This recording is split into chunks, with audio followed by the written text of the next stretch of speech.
Okay, today we're talking about Chapter 11. We're going to tackle Chapter 11, Interpersonal Attraction in Close Relationships. This is a fun one, as will soon see. Everybody's wearing Chuck Taylors. This one has teal. This one has green. I'm not sure what those are. Okay, anyway, not important. And there we go. Okay, pretty dog. Among the Padang in the Thai mountains, women elongate their necks by several inches by inserting a number of brass rings around their necks as they grow up. And they were thinking that they were spreading out their vertebra, and that's why they had such long necks. But the reality is that instead of, I don't think I tell, yeah, there you go. Instead of actually elongating their necks, instead of stretching their vertebra, what they're actually doing is depressing their clavicles, as you can see, and bending down their rib cage. That's what it looks like. Among the Mursi in Ethiopia, women stretch their lower lip by inserting progressively larger ceramic discs in a hole that has been cut through the lip. And that, of course, makes them highly attractive, as you can see. Mentawai women from Indonesia file their teeth into sharp points, so they have smiles not that different from a shark. And of course, that makes them far more attractive to the opposite sex. So that's attractive. That's attractive. That's obviously attractive. Ainu women of northern Japan often tattoo their faces in what looks like a mustache around their lips, making them more attractive to the opposite sex. Western women darken their eyelashes with mascara, trim their eyebrows, and paint their lips with lipstick. And that's me, actually. That's me and one of my former students. She just gave birth to her second child. It's a little girl, I think. I'm pretty sure it was a little girl. Her first child was a little boy. This is one of my former students from Ashford, and she had a blog on YouTube that described how to make your face up. The thing that I couldn't understand were the how she pulled her cheeks in. It didn't make a lot of sense. Sometimes she didn't wear that. Well, kind of interesting. As you can see, she's has done all the things. She is wearing mascara. She's trimmed her eyebrows and painted her lips with lipstick, as has this young lady right here. This was just before. This is the last day of school before Ashford closed, and she wanted a picture of the two of us together. What kinds of faces are thought to be attractive? There seems to be a striking agreement around the world. Skin that looks free of blemishes, blotches, sores, and rashes is viewed as more attractive than skin that does not. And that's according to Ford and Beach in 1951 and again Montague in 1986. People care so much about their skin because people tend to be attracted to the healthy mates who would likely produce healthy offspring that would survive. So, men and women both are trying to look as healthy as they possibly can so that they can attract men. People usually don't think about selecting healthy mates, but their unconscious preferences for traits that are associated with health have been guided by natural selection.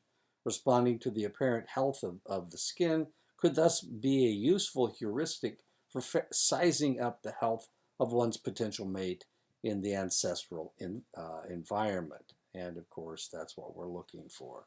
We're looking for people who are healthy, who will produce good offspring. A second characteristic that appears to be universally viewed as attractive is bilateral symmetry.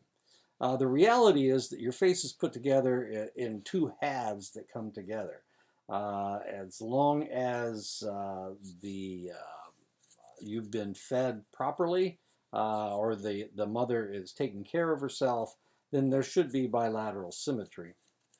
The left side should be the same as the right side. And this is a picture of an individual this is his right side, I think. His two right sides have been put together, and this is what his two left sides look like. We are most attracted to people whose left sides of their faces and bodies look identical to their right sides. And there are people who we talk about. Denzel Washington, for example, has a very symmetrical face. Bilateral symmetry is an indicator of developmental stability. Given ideal growing conditions, an organism's right and left sides will develop identically. And this is Brad Pitt, and that's what his left sides look like, and this is what his right sides look like. So there's very little difference between his left and right sides. This is, I'm not sure who this is. This may be Paris Hilton, but this is what she looks like originally. Looks almost identical to both her left and right halves put together. There is evidence that people prefer symmetrical faces more than asymmetrical ones, and it has been found in all cultures studied. The preference for symmetry is even stronger in hunting-gathering populations, such as the Hadza of Tanzania. And these are the Hadza. A third characteristic of attractive faces is that they tend to be average. Facial features that are close to average in size and in configuration are perceived as most attractive. And these are averages. And if you were to ask somebody which one is more attractive, they would have to say the one on the right in both of these cases. Why would they say that? Because the features are more average. Men tend to prefer youthful features in women, a characteristic called neoteny. They look like little people. They look like grown-up little people with little people's faces, with young children's faces. And that's known as neoteny. Women prefer some masculine features in men. These are men with man buns, but we're talking about their masculine feature, not their hair, really. And we're going to talk about what those features are. People with average size features, wait a minute, we didn't talk about what those features are. High cheekbones for men, a prominent chin, rugged looking men is what women are looking for. They find that attractive. People with average size features are less likely to have genetic abnormalities than people with deviant features.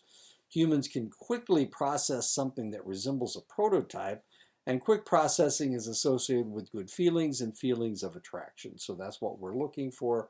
When we see someone, we're looking for average features.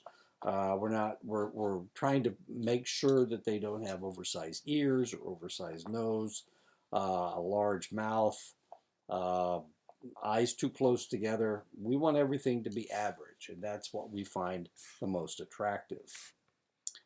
And this is what men look like all over the world.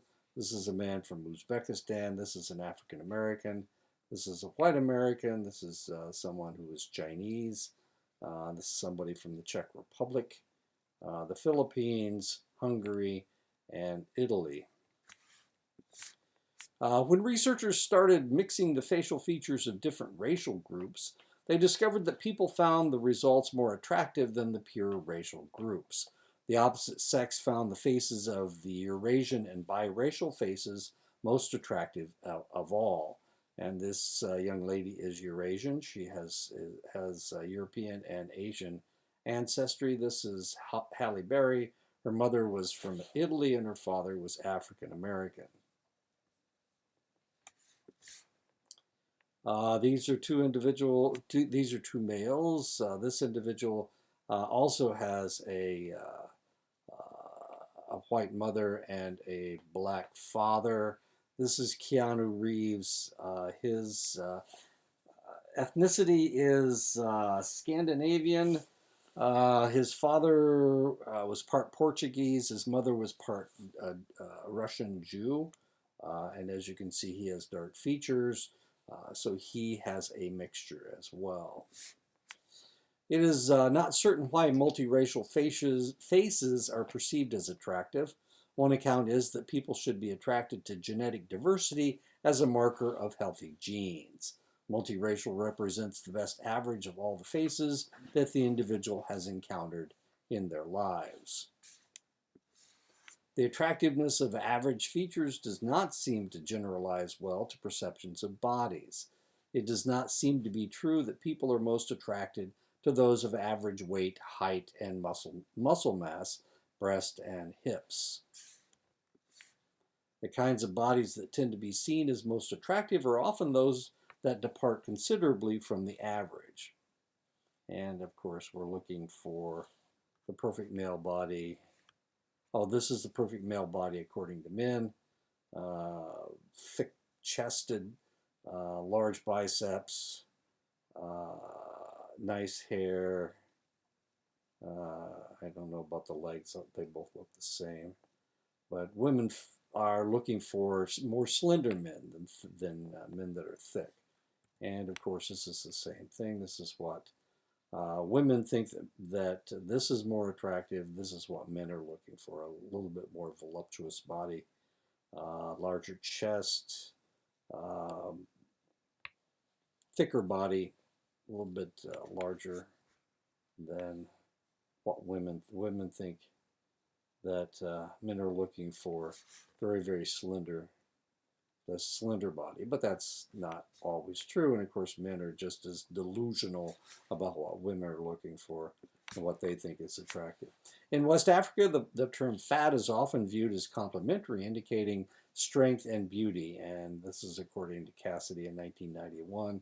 If you watch the television show Bob Hart's Abishola, Abishola is not a slender woman. She is full-bodied. I wouldn't call her fat by any means, but she is probably larger than most Hollywood actresses, and she's from Nigeria, West Africa. Within the United States, African Americans have heavier ideal body weights than European Americans and feel less social pressure toward thinness. And these are African Americans. And as you can see, they have wider faces. Their bodies are a little thicker. Another aspect of interpersonal attraction is the propinquity effect. People are more likely to become friends with people with whom they frequently interact. And of course, that's only true. People are looking, you need to make frequent contact with individuals in order for them to become your friends. And of course, that has to do with romantic attraction as well. Researchers looked at friendship patterns that developed in a police academy. The simple fact of who stood next to whom was more important in influencing police recruits' selection of friends than their personalities, backgrounds, and religious beliefs. So what was the most important was the person that was standing beside you. Just as a curious aside, my first wife's name was Bonawit. My name's Bradway. Her name was Bonawit. We sat right beside each other in driver's education, and eventually we became boyfriend, girlfriend, and then eventually we got married. If she had been sitting someplace else in the room, probably that would never have happened, that we would not have gotten together. But since she was so close and we joked around and we flirted with each other, that was probably the beginning. Now, I'm not saying we're talking about friendship. I'm talking about being attracted to somebody, but friendship is the same way. You have to be around somebody.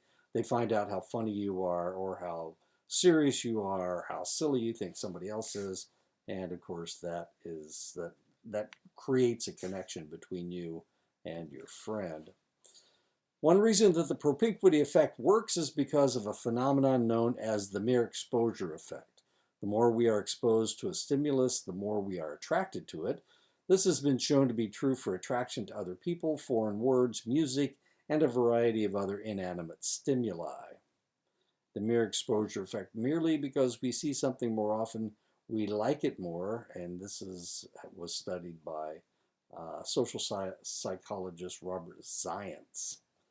Um, it's known as the mere exposure effect, and if you think about this, uh, the music that you listen to, and this is really kind of interesting because when I was young, they didn't have cassette players. They didn't have uh, all. The only way we could listen to music was by listening to the radio, and they would always play the top, 40 or whatever.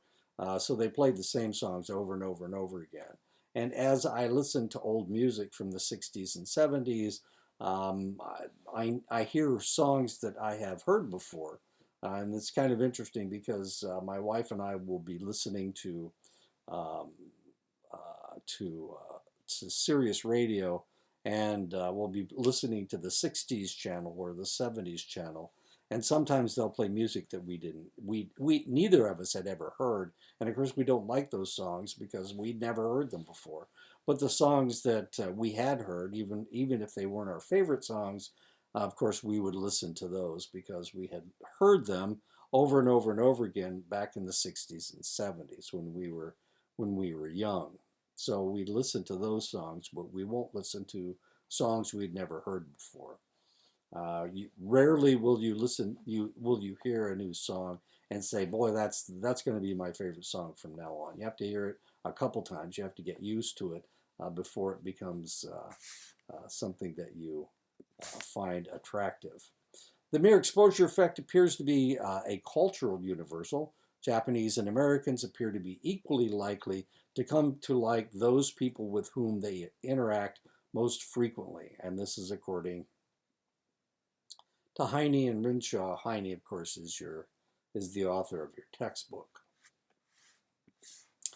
People tend to be attracted to those who are most like themselves, and this is known as a similarity attraction effect. Much research has shown that people are more likely to view someone as attractive either as a potential friend or romantic partner if both are similar in their attitudes, economic background, personality, religion, social background, and activities. Research that sought to determine whether North Americans or Japanese like similar or dissimilar strangers showed that North Americans had a stronger attraction to similar strangers than Japanese. In some studies, Japanese show a similarity attraction effect as well, but it is consistently weaker than the North American effect. And one of the reasons may have had to do with the fact that 98% of the people in Japan are Japanese. It's not the way it is in the United States. So you're around a lot of people that aren't really that don't really look like you. So if you're white and you live in a community where 98% of the people are white, then potentially you're going to reject people that aren't like you. But if you live in, I don't know, if you live in Phoenix, where there's a large Hispanic population, there's a large white population, there's a large Native population, there's not a very large African American population, you would be more likely to recognize the fact that people who are Hispanic, Native, white, and African American are more similar to you. So you would be attracted, you would have stronger attraction to strangers because you would recognize them as Americans. This is one of the things that I noticed when I was in the military. When I went to Germany, anybody that was an American, no matter what ethnicity or race they were, I felt closer to them than I did to the natives in the area. They were Germans, of course, but I felt closer to any American than I did to any German, even though I have German ancestry and I don't have African ancestry or Hispanic ancestry. I still felt closer to people that were American, who understood who I was, who could, I'm from Indiana, and they would know, geographically they'd know, well, Indiana's right over there by Illinois and Ohio and just south of Michigan. They would have that information, but if you said something like that to a German, he would have no clue what you're talking about. So, you would feel a lot closer to people who knew who you were and where you were from. Researchers have discovered that the most frequent topic of conversation is gossip about other people. Studies that track people's happiness over time find that their happiest times are when they are with others. People's most emotionally wrenching experiences involve the breakup of relationships and the death of loved ones, which is very logical. Communal sharing, the members of a group emphasize their common identity rather than consider their idiosyncrasies. In communal sharing, every person is treated the same. Each has the identical rights and privileges as every other member of their group. The ideal in communal sharing is equality among all the members of the group. So you overlook their differences and you emphasize the similarities they are to you. And I have no idea what that group of people are. They look like swimmers to me. Authority ranking involves the inequality of relationships that people share. Within authority ranking relationships, people are linearly ordered along a hierarchical social dimension. So if we were arranging people in an authority ranking at Dene College, the administration, the president, and provost would be on top. And then you would have people like the registrar and other people that were in charge of departments. Then you'd probably have the faculty. Then you would have the people that worked in the departments. And of course, the students would be close to the bottom, even though they are very important to the school. But as far as authority was concerned, the authority ranking would follow the president, provost, and the people that were in charge. People with higher ranking have prestige and privileges that those with lower ranking do not. Subordinates are often entitled to receive protection and care from those above, and that's what we look for. When we were hiring a dean, the one thing I said that I would like in a dean was somebody that would take our side, the faculty's side, and protect us from the administration. The lower ranked members earn less money, are allowed fewer privileges, and are obliged to follow the orders of those above them. Asymmetry underlies all authority ranked relationships. That's the way it works. So I don't make nearly as much as the provost.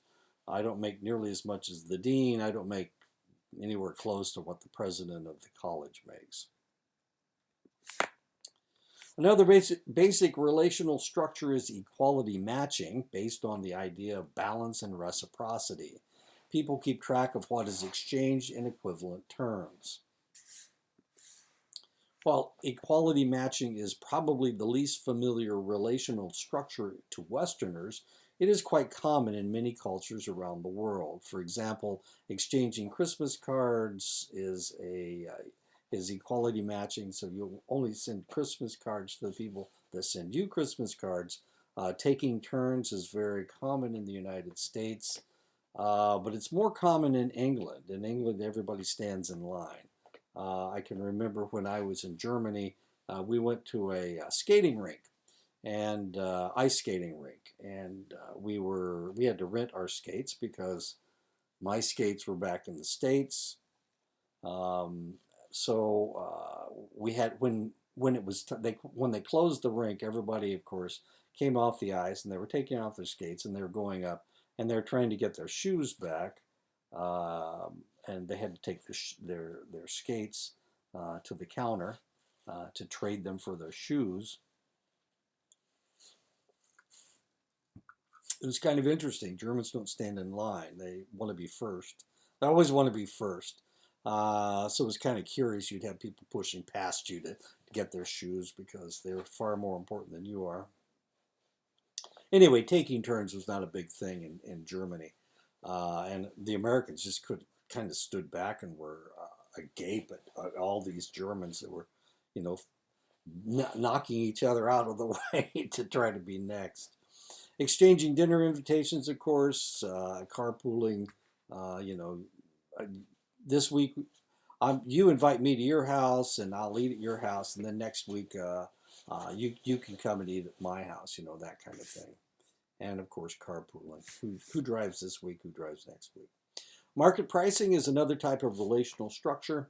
All features of benefits that are exchanged can be reduced to a single underlying dimension, usually money. People expect to ultimately receive something equivalent to what they have given. A good example would be carpooling. I'm going to take your kids to school this week. Next week you have to take my kids to school.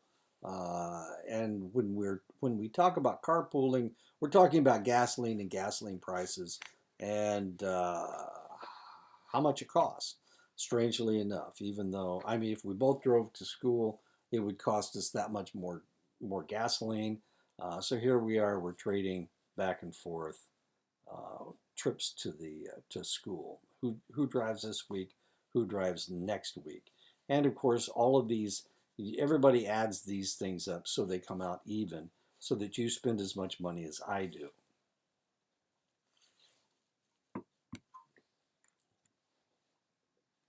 People normally feel some degree of freedom to move openly between relationships, and this is known as relational mobility. Some people have high relational mobility. They feel they aren't bound by old relationships and are able to start new ones at will. Other people feel more restricted in their relationships. They have low relational mobility. Their commitments and obligations to their old relationships are so great that they are controlled by them, and they don't feel the freedom to form new relationships. They view relationships as stable and lifelong, that provide both benefits and costs in order to maintain them. Kind of a curiosity. My first marriage, my wife didn't want me to play softball. She didn't want me to go to meetings. She didn't want me to do anything extracurricular. She just wanted me to come home and to take care of the kids. As I found out, the reason she wanted me to come home and take care of the kids was because she didn't like taking care of the kids. And when she left me to take care of the kids. She left the kids with me. You know, I've been an athlete all my life, and I wanted to play softball, but she wouldn't hear of it. She was jealous of me doing anything outside of the home. After she left, of course, I started playing softball, so that was kind of interesting. So she was had low relational mobility, and I had high relational mobility. I wanted to do other things with other people. Relationships in low relational mobility situations are not always positive. Some people really don't get along with each other. If it is not an option to decide that they will not engage with one another, they will continue to have a relationship, though it might be fraught with negative feelings. A lot of people have this problem with their in-laws. I've always had this problem with my in-laws for some reason. Even though I've been married 3 times, I never got along with any of my in-laws. Well, anyway, I never got along with any of my in-laws. It seems like every place I go, every place I work, I get along with just about everybody, but I have 1 or 2 enemies. I don't know why this happens. It happened at Ashford. It happened at Fort Belknap. There's always somebody that doesn't seem to like me for some reason. I didn't have that problem at Denny College, so I'm very pleased. They seem to get along with everybody there. I didn't have any enemies that I'm aware of anyway, and you know, I guess I should ignore this stuff anyway. But I had some enemies at my other institutions. The average American adult reports having a network of 20.76 friends. The average adult in Hong Kong has a network of 13.23 friends. So as you can see, it's much smaller. Americans have lots more friends And we're used to this. We're used to being friendly with people. And we are willing to bring people into our group because we have such large friend masses. So Hong Kong, which is formerly English, I guess it makes a little sense. It's got that English background. It's now part of China, 13.23. The Germans, it's really hard to get Germans to befriend you, and the reason may be because they have such a small network of friends, 12.75. Common reaction heard among many international people after their first encounters with Americans is how friendly they seem. Compared with people from other countries, Americans have a rather casual attitude toward forming friends. And that seems to be true. A lot of individuals are really surprised that Americans are so friendly and are willing to embrace so many people. But that may be because we have a large circle of friends. We're used to having large circles of friends. In collectivistic contexts, an important aspect of friendship is to provide each other with advice, and this advice is frequently offered regardless of whether one's friend wants to receive the advice or not. Unsolicited advice is common in a variety of collectivistic cultures, such as Turkey and Colombia. It seems to be especially prevalent in Russia. Russians will tell you what they think. without any solicitation. They will tell you what they think. According to BBC journalist James Rogers, you can't really say mind your own business in Russian. You can translate the phrase literally, but the concept is not well understood. They are in your business all the time. And it's been this way. I mean, it's not just the fact that they were a communist country and everybody was spying on everybody else. That doesn't have anything to do with it. They were this way when they were a Tsarist Russia. They are the same way today. They get into everybody's business. A study by Chinsova, Dutton, and Vaughn in 2012, looking at unsolicited advice among Americans and Russians, found that Russians were twice as likely to have given unsolicited advice. The amount of advice given by Americans was more likely to be contingent on whether it was requested.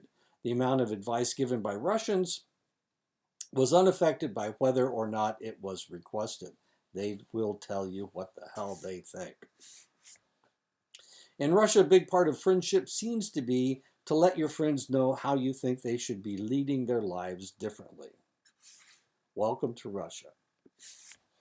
When Ghanaians and Americans were asked whether having a lot of friends was good, Ghanaians said it was foolish. A friendship to Ghanaians involves obligations, both financial and social. Thus, too many friends could make you a pauper. Too many friends could make you a pauper with no control over your life. Research conducted with Westerners has shown that physically attractive people have a number of more positive life outcomes than those that are less physically attractive. And these outcomes extend across a broad array of domains in ways that may seem potentially unfair.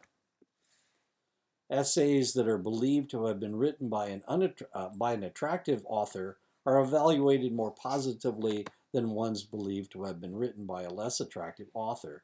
And this is from a study by Landy and Segal in 1974. That was an awfully long time ago. That was 46 years ago. But this is one of the reasons why I don't refer to you by your first name. I tend to be nicer to women than I am to men.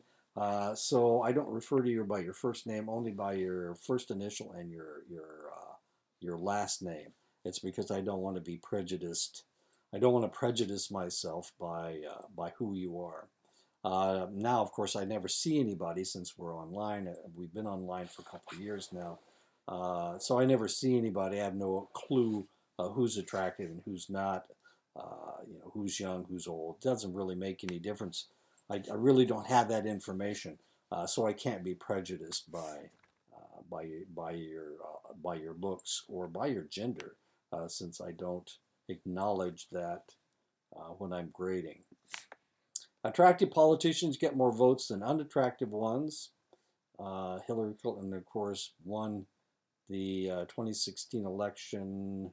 She won more popular votes than Donald Trump by about 3 million votes.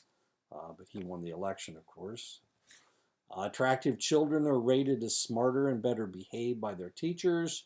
And of course, this is another old study from almost 50 years ago, but it is probably still true today. Attractive MBA grads earn more money than less attractive MBA grads. And this is according to Fries et al. In 1991, a little bit more current. Attractive criminals get lighter sentences than less attractive criminals. And this is according to a study by Stewart in 1980.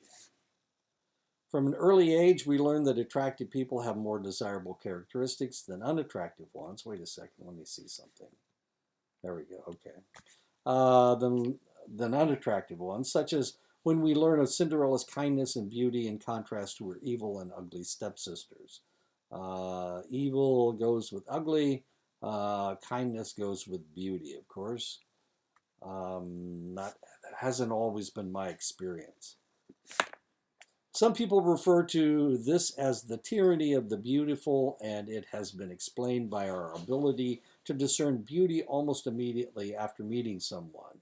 We will often assume that they have other positive features as well, and this is known as the halo effect. This is Audie Murphy. Audie Murphy was the most decorated soldier during World War II, American soldier during World War II. As you can see, he has a baby face. Became an actor. Died in an airplane crash, but that's not important. Just looking at him, you would assume that he had positive attributes because he has a baby face. He's a fairly attractive man. Was that why he was given so many medals? No, the bravery he showed during World War II was fairly amazing. The fact that he wasn't killed on many different occasions is kind of amazing. This is a really interesting fellow. This guy. Wait a minute. Let me see. Yeah, I got him. Okay. Yeah, this guy. They put his picture up. He was in jail, and he was in jail for assault, for not sexual assault, but he was in jail for assault. Let's see, yeah, something on my okay. He was in jail for assault. And when they put his picture up on the internet, people just went gaga over this guy because he was so attractive. He got out early, and the reason he got out early is because so many women said, you know, I can't believe this guy physically assaulted anybody. And then he became a runway model, and yeah, he became a runway model because he was so pretty. Nobody could believe that he was a criminal because of his light blue eyes and all of his tattoos. I don't know if the tattoos had anything to do with anything. But he's a model today, and he's a very successful model, despite the fact that he has a record as long as my arm. This is Audie Murphy. Audie Murphy actually won the Congressional Medal of Honor during World War II. And as you can see, you know, we don't think of pretty people as violent, but of course we have two violent, pretty people here who got away with murder, I guess, is one way to look at it. People from Ghana and the United States were asked whether neither one of them murdered anybody. He was a soldier, of course, and he assaulted somebody. I don't think he killed anyone. But he's today, I can't remember his name, I'm sorry.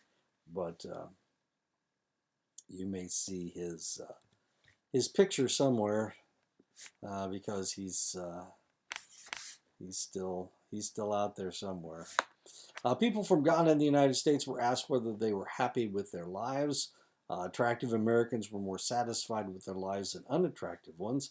Attractive Ghanaians were less satisfied with their lives than unattractive Ghanaians. Beauty is a commodity in the United States, but it is not a commodity in Ghana. So pretty people in the United States are really happy, a lot more happy about their lives than people from Ghana. And this is what the United States flag looks like. This is what the Ghanaian flag looks like. Oishi and colleagues in 2009 studied American college students, comparing those who had lived in one place and those who had moved multiple times. The movers had more conditional loyalty. They had more Facebook friends on campus. They recognized their personality traits as part of their identity. They preferred chain stores. This is people who had moved multiple times. Now, this is really kind of interesting to me because, of course, we were in the military, so we moved our kids every 2 or 3 years, and it was tough on them. Of course, both my kids are in their 50s right now, so there was no Facebook back then. But one of the interesting things about both of them, they tended to, both of them were athletes, so they became relatively popular. It wasn't difficult for them to meet new friends. But the other thing was that they recognized their own personality traits, and they emphasized their own positive personalities as much as they possibly could. And this helped them get along with people, even though my son's relatively bashful. The job that my son chose for himself out of high school and college was as a bartender. And to be a good bartender, you need to be an affable person. And this is something he tends to be relatively bashful, but as a bartender, he became outgoing, and he was a very successful bartender because of his friendliness.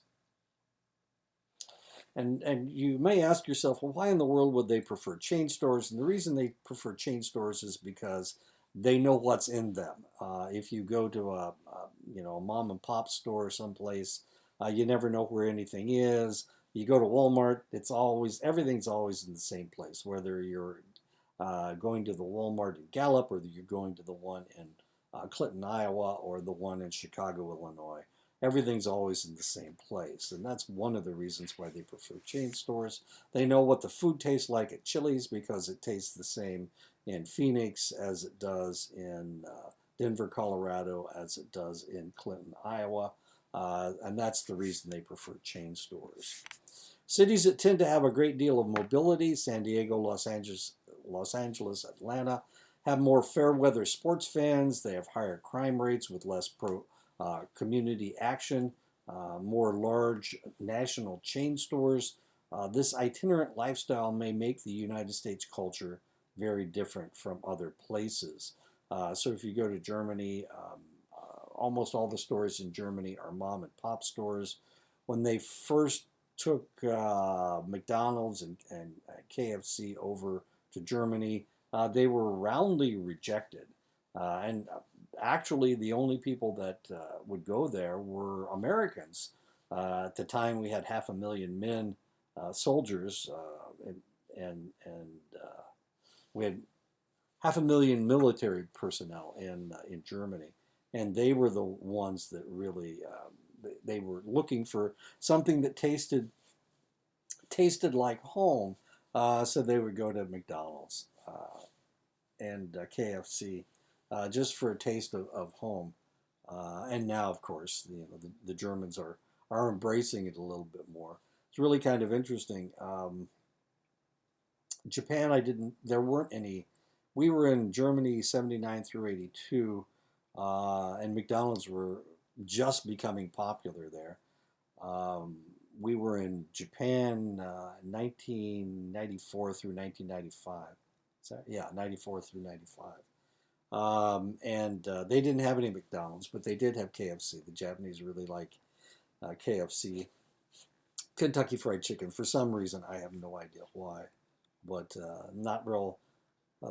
It's really hard to get beef over there, but I guess it's not as difficult to get chicken. I don't know. Anyway, Kentucky Fried Chicken was really popular. In many Latin American cultures, people place an emphasis on maintaining harmonious relationships and on making expressive displays of graciousness, hospitality, and personal harmony. And this is known as Sympatico. Latin Americans view their self-concepts to be more characterized by traits that reflect Sympatico, such as easygoing, respectful, courteous, and agreeable. Latin Americans also expect interactions with others to be dominated by positive social behaviors and to have fewer negative social behaviors compared with the expectations of European Americans.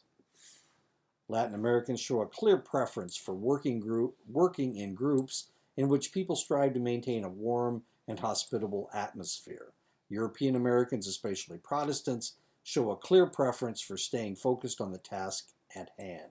So this is the difference between someone who's Hispanic and someone who is a European American Protestant. So we just had our, last year, a derecho blew through. That's like we had 120 mile per hour winds, knocked down a lot of trees, messed up our roof. So this summer they finally fixed our roof. It was the crew that came in to shingle our roof was a Hispanic crew. It was really kind of interesting. The difference between if it had been an European American group rather than a Hispanic group, then it would have been completely different. There was a lot of interaction going on with the Latin American group. And if you've ever seen a group of European Americans trying to fix a roof, they're all in on different parts of the roof. But these Hispanic gentlemen, as they were fixing our roof, they did everything in groups, and they talked and they laughed and they sang with each other the whole time. It was like a big party as far as they were concerned. If they'd been European Americans, they would have been in different parts of the roof and not talked to each other and that kind of stuff. Complained about everybody else's music, like one likes country and western, the other likes hip hop or whatever. Anyway, it was really kind of curious watching these guys. They did a really good job. Latin Americans act in more sociable ways than European Americans, and time sampling studies find that they spend a greater proportion of their time socializing with others. Humans require, okay, there we go. And that's all we're going to talk about, Latin Americans. Humans require such an extended period of costly protective care and socialization that they fare best when they have two parents devoted to providing resources and socializing the individuals. In the ancestral environment, it was likely that parents who did not feel especially strong love for their children were less likely to have their children survive the tenuous circumstance of a subsistence lifestyle. Some strong incentives were needed to keep the parents together so they would both remain to support the children. According to the reasoning, romantic love was selected as the glue that keeps couples together. These people who did not develop feelings of love for their partners would have been less likely to stay with them and would have ended up having fewer surviving offspring than those who felt strong feelings of love. One review of ethnographies of 166 cultures found clear evidence of romantic love in 89% of the ethnographies. Historically, the majority of marriages around the world have been arranged by families rather than by the couples themselves. Looking at 186 societies, researchers found that Western strategies in finding an appropriate spouse was only seen among 31% of the men and 8% of the women. In a study by Levine and colleagues in 1995, college students from several countries were asked this question: if a man or woman had all the qualities you desired, would you marry this person if you were not in love with them? Half of the students from India and Pakistan said they would marry the person, and one quarter more were undecided. So 75% of them did not need love in order to marry a person with perfect qualities. The checklist.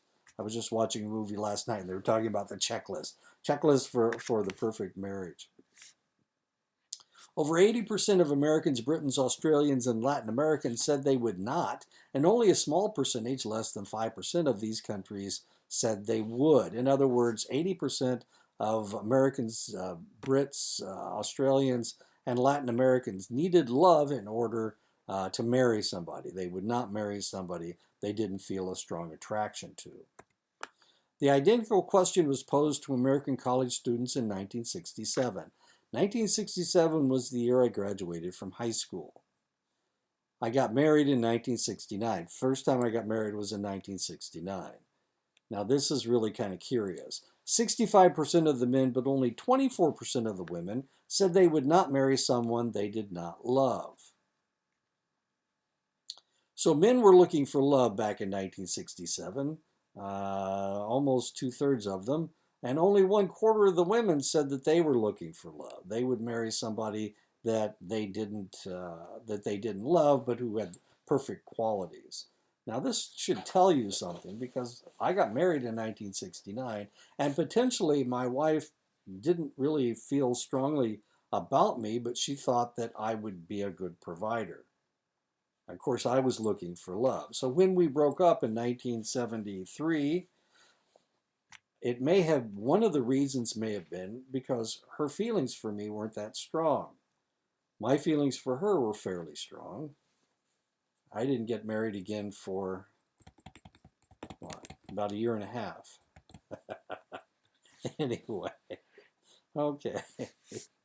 The likelihood of a culture favoring arranged marriage is not determined randomly. It appears to relate to the dominant kind of family structure in the culture. And of course, this is a picture of Donald Trump with Marla Maples. Marla Maples was his second wife after Ivana. Ivana Trump was his first wife. And he had 3 children by her, by Ivana. And then this is Marla Maples. He had one daughter. I can't remember her name, but anyway, he and Marla had one daughter.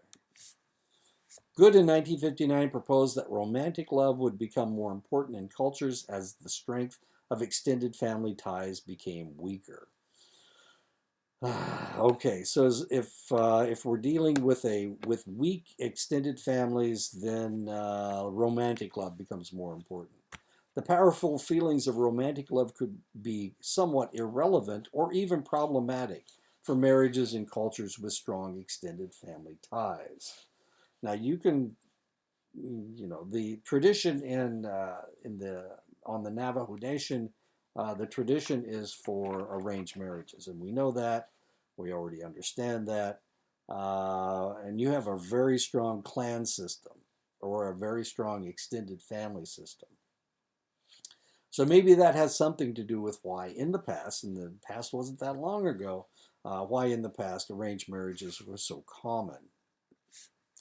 The Western ideal of romantic love, characterized by intense feelings and mutual absorption, could be disruptive in cultures with large kin networks because such feelings can interfere with people's abilities to respect the wishes of their family members.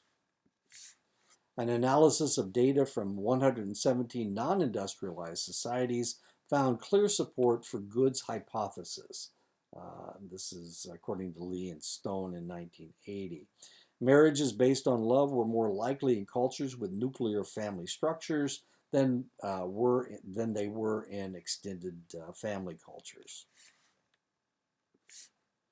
Many arranged marriages start out with no feelings of love between the couple. However, in time, the husband and wife begin to develop strong feelings for one another. A good analogy is getting a pet and developing strong feelings for the animal the longer you have it. And as you can see, this policeman really likes his puppy. And of course, this has a lot to do with neoteny. Neoteny is what we were talking about before. Somebody looks cute, and this is one of the reasons why saying somebody is cute is more important than, boy, they're a real knockout. If they are cute, it means that you want to cuddle them. If they're a knockout, it means that they are so attractive that it's almost like, it's fairly standoffish. And this may be one of the reasons why select people are considered attractive isn't the right word.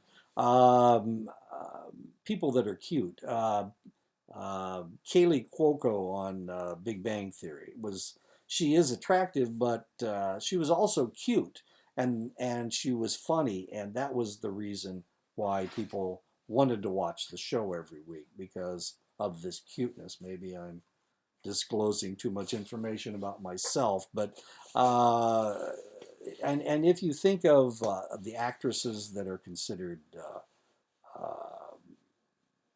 that people would like to marry, then usually it has more to do with cuteness than hotness. It's dangerous to marry somebody that's hot, because they may find somebody else attractive. Whereas cute people seem to be more, what's the word I'm looking for? Seem to be more likely to want to be around other individuals. They have better ethics than hot people.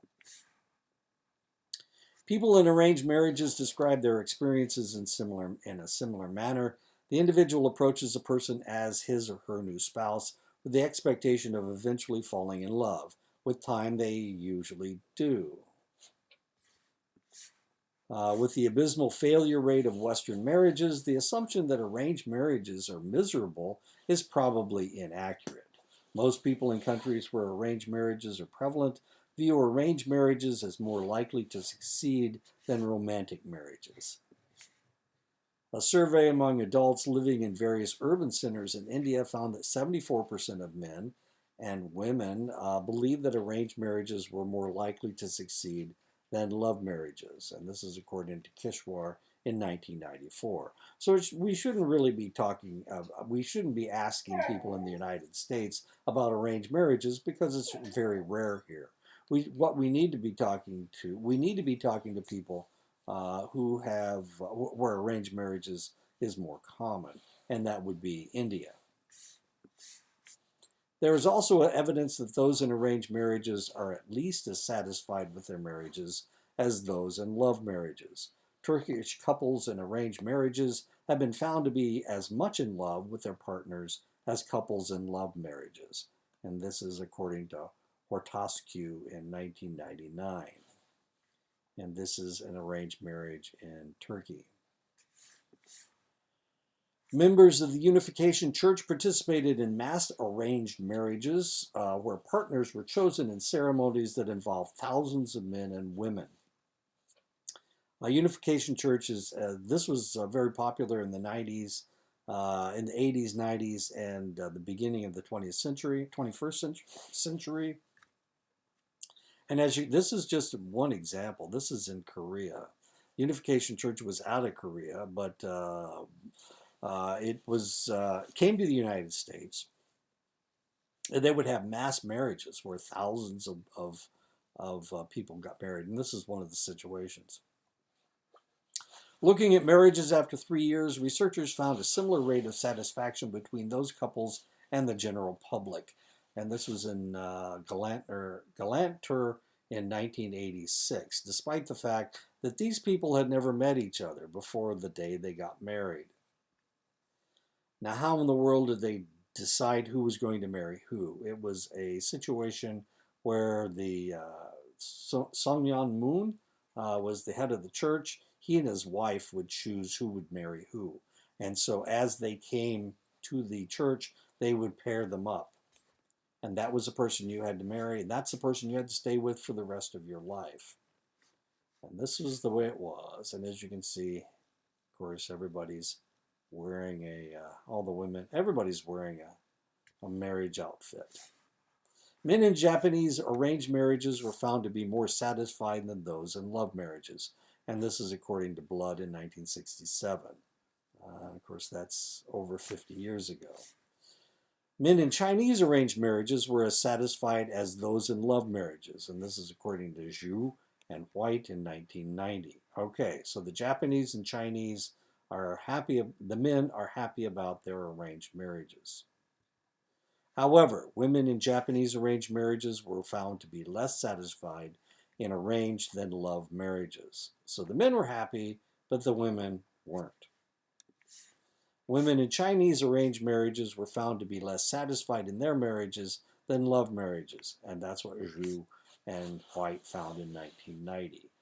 So in both cases, the Japanese and Chinese arranged marriages, the men were happier, but the women were not. They were less happy than in love relationships. This suggests that the costs of arranged marriages are borne largely by women in the Japanese and Chinese cultures, and this is one of the reasons why there is so much spousal abuse, which is not illegal in China or in Japan. You can beat your wife all you want, and obviously it happens too frequently. A study by Gupta and Singh in 1982 compared marital satisfaction between Indian couples in arranged and love marriages. In the initial years of marriage, those in love marriages professed more love than those in arranged marriages. Over time, it was those in arranged marriages who reported having the most love. Wow. So they lost their love? Well, let's figure it out. This pattern held true for both men and women. The study was replicated with similar results. Kumar and Dayani in 1996, and Yelzma and Thapali in 1988. While these results may seem counterintuitive, Heine explains them using an interview with a Japanese colleague who had been in an arranged marriage for 30 years. This is actually a picture of the author of your text. He's from Vancouver, British Columbia. When they were first married, they had no love for each other. Now they have some love for each other. Some love seems like quite a bit compared to no love at all. This is Heine again. Couples in love marriages typically start out with a lot of love for each other. Years later, it is not surprising that many of them report having less love than they did during their steamy courtship. Some love doesn't seem so great compared to the lot of love that they had for each other earlier. So we are comparing our feelings from before and from now. And when you start out with at 0 and you go to 10, that's an infinite amount of love that you have increased. But if you start out at 95 or 99 and go down to 78, then that seems like a pretty big dip. A study in Israel comparing arranged and love marriages found similar results. Those in arranged marriages were found to be as much in love with their partners as couples in love marriages. And that's according to Schachter in 1991. And I think that is the end of the chapter. Okay, so arranged marriage is not a bad deal, I guess. I don't know. But and I was thinking about this the other day. How in the world do we choose partners? How do we know how to react to this, that, or the other? How do we know what to do when our marriage breaks up? Who tells us how we're supposed to react? And the answer is we get all this information from society. Society tells us what's supposed to happen next. I think I told you guys that when I broke up, when my first wife left me, friends of mine came and they said, "We know how to help you," and they took me out to get me drunk, is what they wanted to do. Now, how in the world did they know to do that? Where did that come from? And the answer is, well, they saw it on television, or they heard it in a song, or we get all this information from the media, from other ideas. We get it from books. How do we know these things? Well, we get all this stuff from books. We get it from our songs. And I've been thinking that maybe what I would like to do, I'd like to look at the songs of the 60s, the top 40 songs of the 1960s and the top 40 songs of the 1970s, to find out what they're telling us, where we're getting our information about how we're supposed to react to things, how we're supposed to react to love, how we are supposed to react to being in love with unrequited love. Somebody isn't reacting to us. Some of the music from the 70s sounds like stalking. There was a song from the 1980s It's called Into the Night, and it's about this guy that's in love with a 16-year-old girl. And what he wants to do is he wants to take her away on his magic carpet. Well, what does he want to do with her? Well, she's only 16 years old. This is jailbait if you're not careful. Anyway, this is, of course, that song would not be written today, but in the 80s it was very, very popular. Uh, Benny Mardones, I think, is the I ought to play that for you. Anyway, my point is we get our information from society. And now we're getting information from Facebook. We're getting information from TikTok. What's your, oh, I talked about Bella Porch. I think Bella Porch is just the cutest thing in the world. As cute as a button. But, why is she so popular? Is it because she's so cute? What information is she giving us? Are we going to start reacting like Bella Porch? She now has a video out called Build a Bitch. It's about, well, you can watch it. It's kind of strange. Anyway, this is where we're getting our information. So when my son was working as a bartender in the 1990s and early 2000s,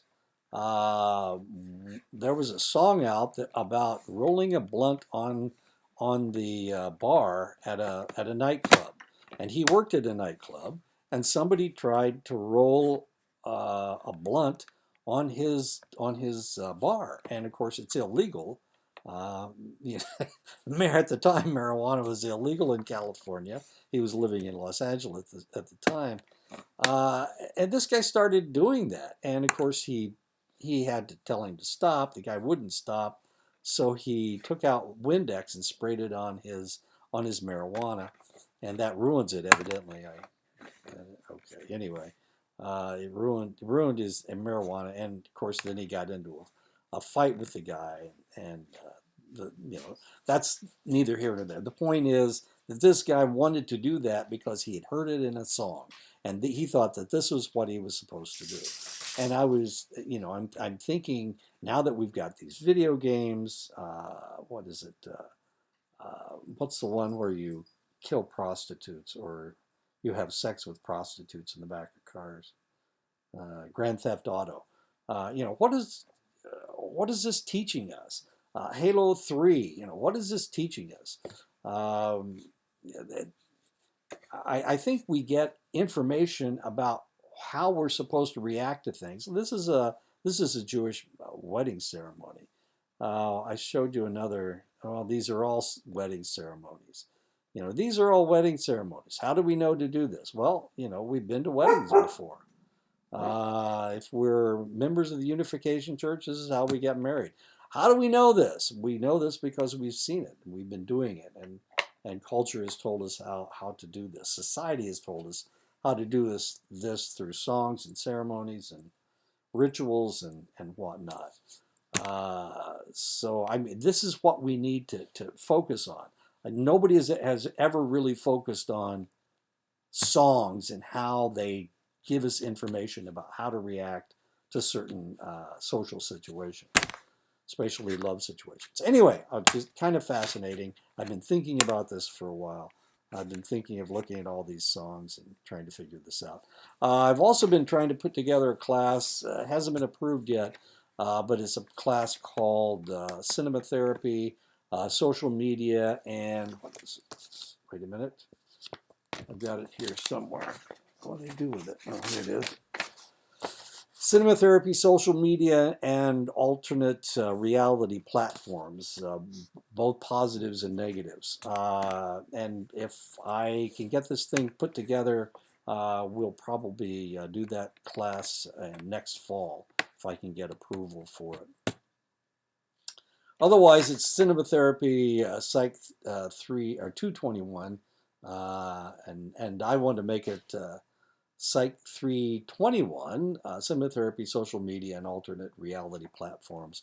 And that's one of the things we'll be looking at. So maybe I'll do some research if I can find it any time next semester. I've got a full load on overload again. So I'll see you guys next week. It's fun to talk about this stuff. I really enjoy it.